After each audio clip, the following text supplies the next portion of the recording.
حضور علیہ السلام کی سنتوں پر عمل شروع کر دیں۔ لقد کان لکم فی رسول اللہ اسوۃ حسنہ، کہ پوری کائنات اور پوری دنیا پر ایک تاریکی اور ظلمت چھائی ہوئی تھی، اللہ تعالیٰ نے نور بھیج دیا، لے لو اپنی زندگیاں بناؤ، اس نور کو لو، اس آئیڈل کو لے لو، اس عظیم الشان عظیم المرتبہ سید الانبیاء سید المرسلین سید البشر تمام کائنات میں اس کا مرتبہ ہے، اس کو لے لو، اس کی زندگی کے ساتھ اور اس کی اسوہ حسنہ، اس کی خوبصورت سیرت کے ساتھ اپنی زندگیاں بناؤ۔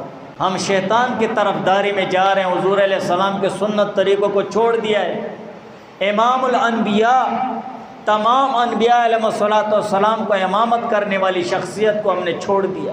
کتنی کم ظرفی کی بات ہے ہماری۔ سب سے زیادہ ضروری چیز حضور علیہ السلام کے ساتھ محبت کا، کہ ہم حضور علیہ السلام کی سنتوں کو اپنائیں، حضور علیہ السلام کی سیرت مبارک کو اپنائیں، ہم اپنے گھروں میں اپنے بچوں کو پڑھائیں۔